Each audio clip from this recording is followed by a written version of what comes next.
Word from the hospital on Texas Governor Connally was that Governor Connally was in the operating room and had been seriously, if not critically wounded. That was the last official word that we had from the Dallas-Parkland Hospital.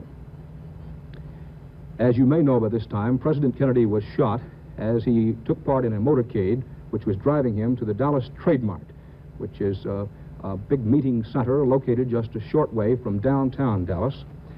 The announcement that the president had been shot was not made at that meeting center until approximately a half hour after the president arrived at the hospital. There was a great deal of grief immediately at the center. There was a great deal of disbelief. In fact, switchboards all over Dallas at anything resembling a public information source are still completely swamped with callers who apparently refuse to believe that John F. Kennedy has been shot and killed. There have been a number of suspects arrested by Dallas police, Dallas County Sheriff's officers.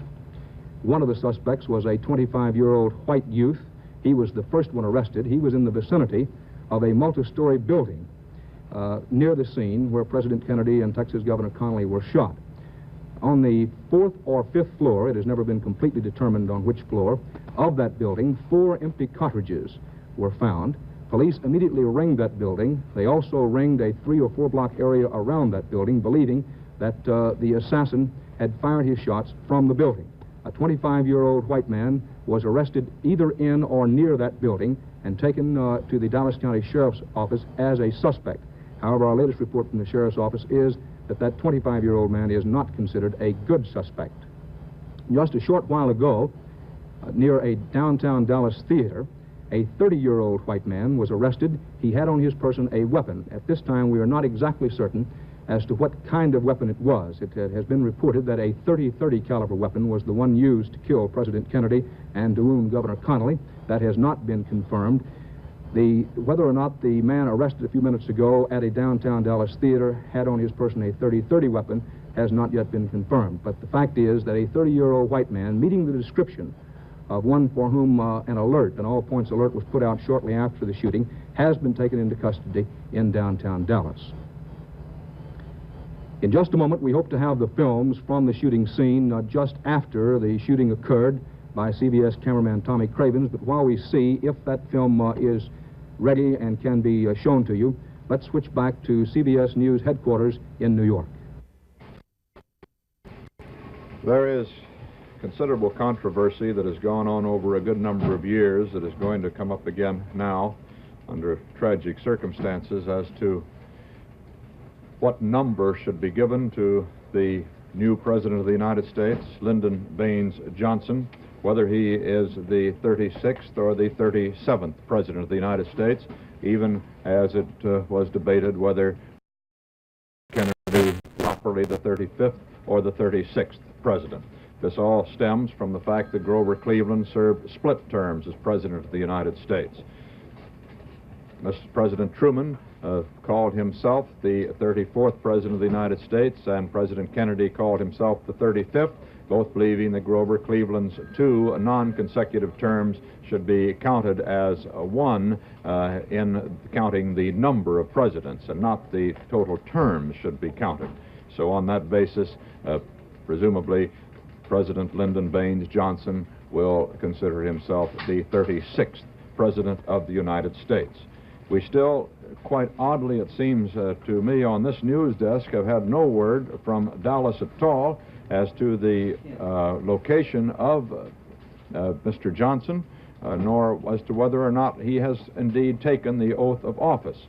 It is assumed that he would have from a Dallas judge, a federal judge perhaps then deciding to have another ceremony in Washington with the Chief Justice of the Supreme Court, which was what Calvin Coolidge did when he learned that he had become the President of the United States on his Vermont farm.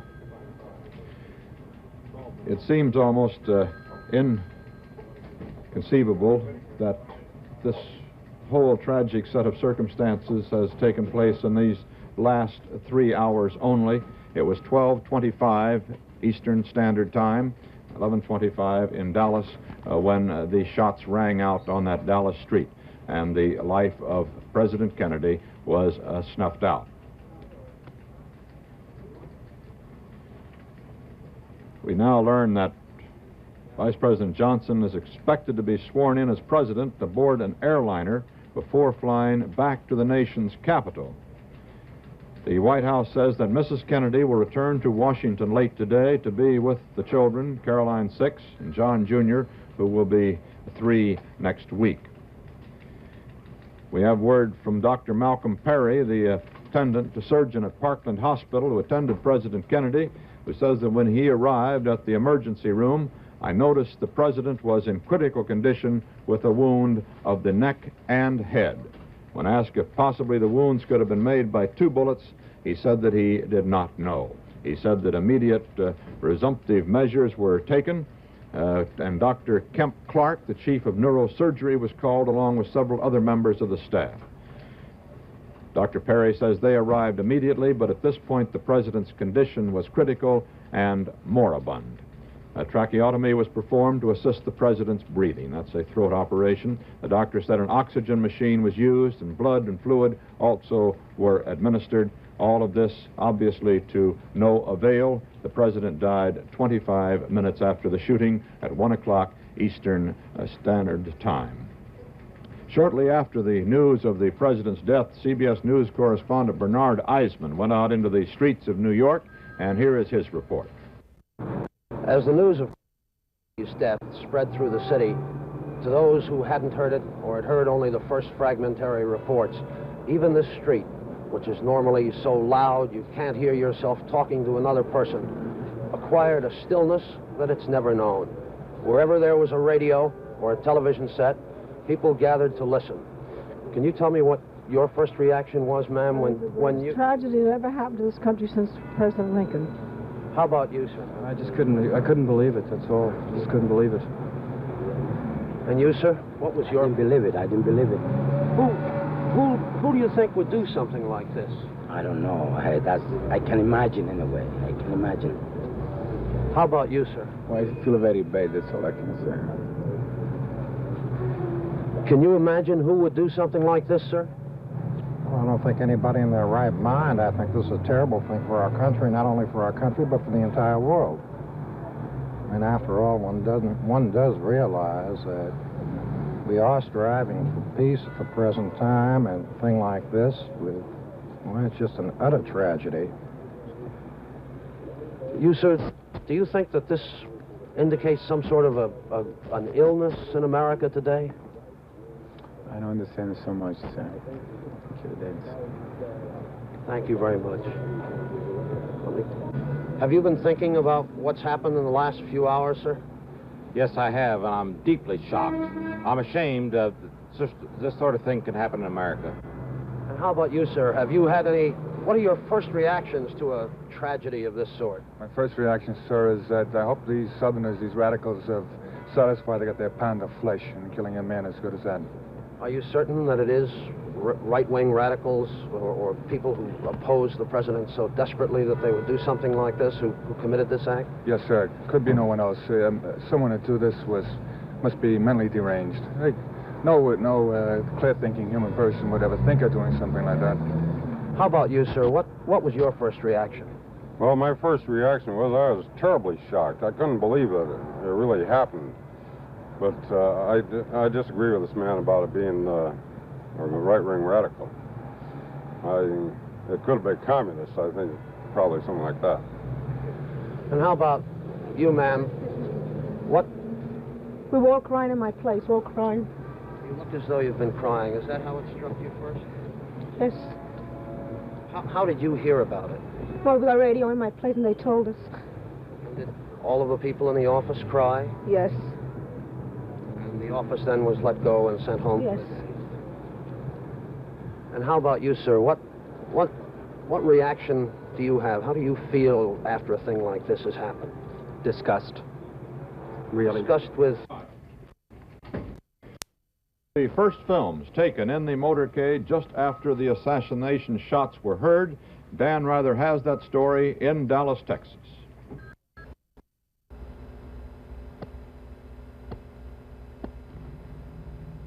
We are now going to run the films which were taken first at the Dallas airport. These are the films of then Vice President Lyndon Johnson and his wife, Lady Bird Johnson at the Dallas International Airport as they arrived this morning from Fort Worth.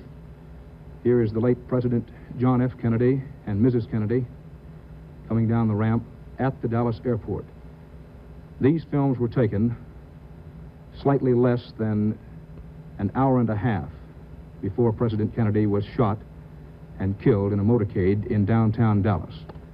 The usual receiving line, of course, a number of Dallas dignitaries and a lady who said that she had waited for 69 years to meet a president. Mrs. Kennedy had been given a bouquet of roses at the Dallas International Airport as a token of affection from the city of Dallas. President Kennedy was particularly hale and hearty on this Texas trip. We saw him Monday in Florida, and a number of the White House reporters remarked that he was looking more physically fit than he had at any time over the past year and a half or 2 years. This is part of the motorcade from the Dallas airport toward the downtown area. Shots taken just before the shooting occurred. This is Dallas's Parkland Hospital, where President Kennedy was taken after being mortally wounded.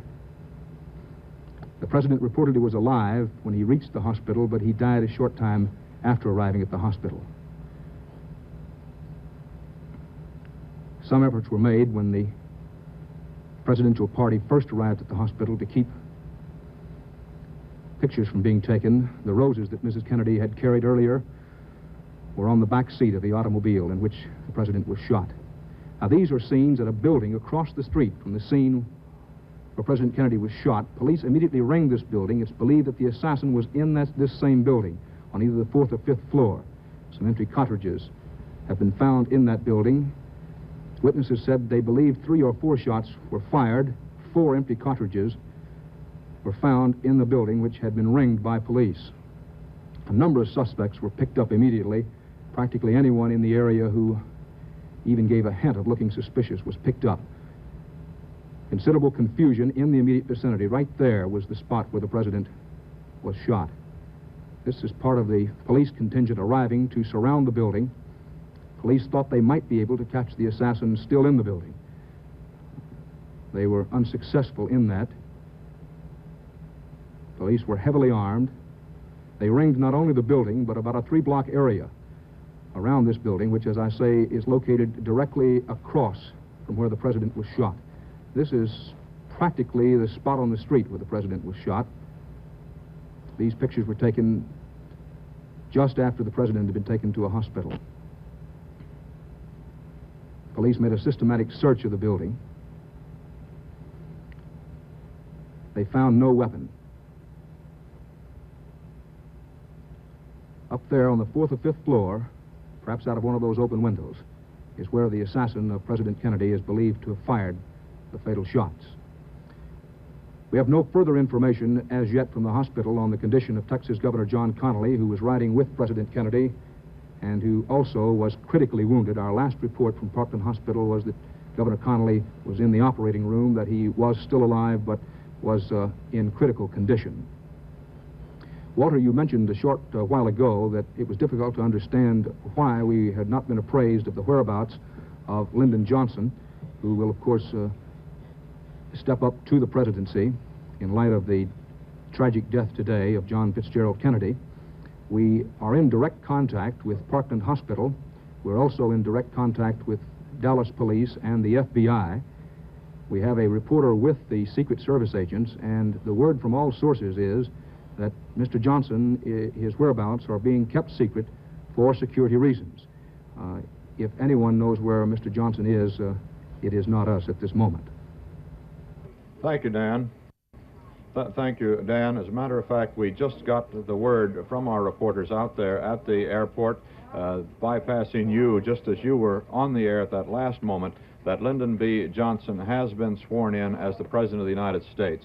He was sworn in at 1:38 Central Standard Time. That was 2:38, and that's almost an hour and a half ago now, if this time is correct here. The oath was administered to him by U.S. District Judge Sarah T. Hughes. He took the oath aboard the presidential plane at Love Field just prior to takeoff to return to Washington. The President's body is to be returned to Washington also, along with Mrs. Kennedy. She will accompany it, and that plane is supposed to arrive back at Andrews Air Force Base, we're told now, at 5:25 this afternoon, Eastern Standard Time. That's about an hour and a half from now. Whether that is the same plane in which now President Johnson is returning, we do not know. The presidential oath as Lyndon Baines Johnson, the 36th President of the United States, took it, reads, "I do solemnly swear that I will faithfully execute the office of President of the United States and will do the best of my ability to preserve, protect, and defend the Constitution of the United States." And now President Johnson is flying back to Washington to actively take over the reins of government. 6 of President Kennedy's cabinet who were on the route to Japan have turned around at mid-ocean and are flying back to Washington. Attorney General Robert Kennedy, the President's younger brother, who was often mentioned as a possible candidate himself someday for the highest office of the land, is in Washington. So was Senator Ted Kennedy, his youngest brother. He was on the floor of the Senate, presiding, as a matter of fact, in the Senate. As the word came, he dashed from the Senate and is now en route to Hyannisport, Massachusetts, to be with his and the late President's mother and father there. We understand that the President's sister, Mrs. Sergeant Shriver, wife of the administrator of the Peace Corps, was flying away from Washington too, and the first thought was that she perhaps was going to Texas to be with her brother before she learned of his death. We do not know where she is now destined. We will now pause for 10 seconds so that our stations may identify themselves.